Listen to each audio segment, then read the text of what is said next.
ජර්මනියේ Berlin නුවර තියෙන මෙන්න මේ කොන්ක්‍රීට් ස්ලැබ්ස් වල කතාව ඔයගොල්ලෝ දන්නවද?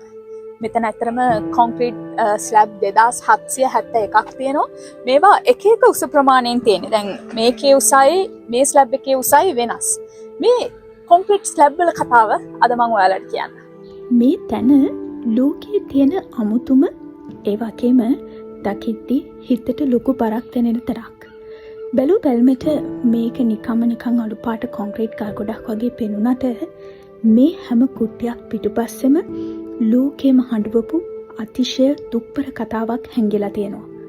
මේ තමයි ජර්මනියේ බර්ලින් නුවර පිහිටි හොලොකෝස්ට් මෙමෝරියල් එක. මේක නිර්මාණය කරලා තියෙන්නේ ඇමරිකානු ජාතික වාස්තු විද්‍යාඥයෙක් වෙන පීටර් අයිස්මන්. මුලින්ම ඇතුළු වෙද්දී මේ කොන්ක්‍රීට් තට්ටු අපේ දණහිස ගාවට වගේ උසයි. හැබැයි අපි මේවා මැදින් ඇතුළට යන්න පොළොව මට්ටමට පහළට ගිහින් මේ කුට්ටි අපිට වඩා ගොඩාක් උසින් ඉහළට නැගෙනවා. එක පාරටම අපිට දැනෙන්නේ අපේ අතරමං වෙලා වගේ හැඟීමක්. අවඩ තියෙන ශබ්ද පවා නැති වෙලා ලොකු පාළුවක් සහ තනිකමක් හිතට දැනෙන්න පටන් ගන්නවා. නිර්මාණකරුවටත් ඕන වුණේ අන්න ඒ හැඟීම අපිට දෙන්නයි. ඇයි මේ වගේ තැනක් හැදුවේ කියලා ඔයත් හිතනවා ඇති. දෙවන ලෝක යුද්ධ කාලේ ඇඩොල්ෆ් හිට්ලර්ගේ නාසි පාලනය විසින් මිලියන 6කට ආසන්න යුදෙව්වන් අමානුෂික ලෙස ඝාතනය කෙරුවා. ඒ මියගිය අහිංසක මිනිස්සුන්ව සිහිපත් කරන්න තමයි මේ ස්මාරකය හදලා තියෙන්නේ. මෙතන කිසිම කෙනෙක්ගේ නමක් ලියලා නැහැ. හැම කුට්ටියක්ම එක වගේ අලු පාටයි. ඒකෙන් සංකේතවත් කරන්නේ ඒ විනාශයේදී නැති වුණු ජීවිතවල අනන්‍යතාවයේ අහිමිවීමයි. සමහරු කියනවා මේක හරියට මිනි පෙට්ටි පෙළියක් වගේ කියලා. තවත් සමහරුන්ට මේක පේන්නේ නාසි පාලනයේ තිබුණු දැඩි අනුකම්පාවක් නැති නීති රීති මාලාවයි. අපි මෙතනින් සමුවරන් බර්ලින් නගරයේ පැත්තට යමුකෝ. බර්ලින් කියන්නේ නිකන් ලස්සන නගරයක් නෙවෙයි. ලෝක ඉතිහාසය උඩු යටිකුරු කරපු නගරයක්. දෙවන ලෝක යුද්ධයෙන් පස්සේ මේ නගරය බර්ලින් තාප්පය මගින් නැගෙනහිර සහ බටහිර කියලා කොටස් දෙකකට වෙන් කෙරුණා. එකම රටක මිනිස්සු අවුරුදු 28ක් තිස්සේ දෙපැත්තකට වෙලා දුක් විඳා. 1989 දී ඒ තාප්පය කඩලා දාලා ජර්මනිය නැවත එකතු වුණු හැටි ලෝක ඉතිහාසයේ ලොකුම පෙරළියක්.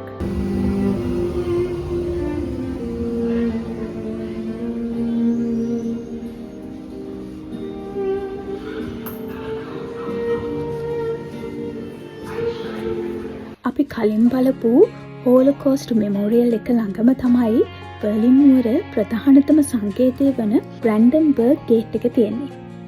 අවුරුදු 230කට වැඩි පැරණි මේ දැවැන්ත ద్వාරය නිකන් ස්මාරකයක් නෙවෙයි. හරි කෙනෙක් ඇත්තටම ජර්මනිය විසිට කරනවා නම් අනිවාර්යෙන් මේ මෙතෙන්ට එනවා. ඒකේ 84 දෙනෙක් එක්ක අශ්වාරෝහකෙක් ඉන්නවා. අශ්වරථ ප්‍රතිමාව එකපාරක් ප්‍රංශයේ නැපෝලියන් අධිරාජ්‍යය විසින් පැහැරගෙන ගියා කියලා සඳහන් වෙනවා. පස්සේ ඒක නැවත ජර්මනියට ලැබුණා.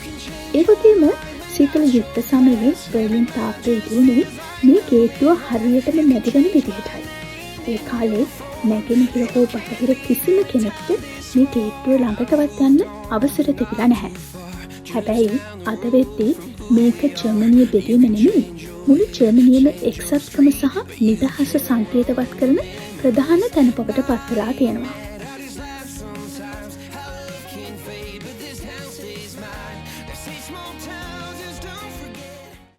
මන් දැන් මේ ඇවිල්ලා ඉන්නේ බර්ලින් නුවර තියෙන කාර්ය බහුලම සහ සුප්‍රසිද්ධම නගර චතුරස්‍රය වෙන ඇලෙක්සැන්ඩර් ෆ්ලැට්ස් වලටයි. බර්ලින් ආපු කෙනෙක් මෙතෙන්ට නොආවොත් ඒක ලොකු අඩුවක්.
TV ටව එක ජර්මනයේ තියෙන උසම ගොඩනැගිලිවලින් එකක්.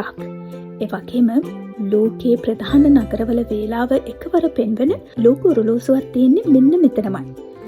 ෂොපින් කරන්න, රසවත් කෑම කන්න වගේම බර්ලින් නගරයේ නියම ජීවිතය විඳින්න නම් කියාපු තැන තමයි මේ චතුරස්‍රය.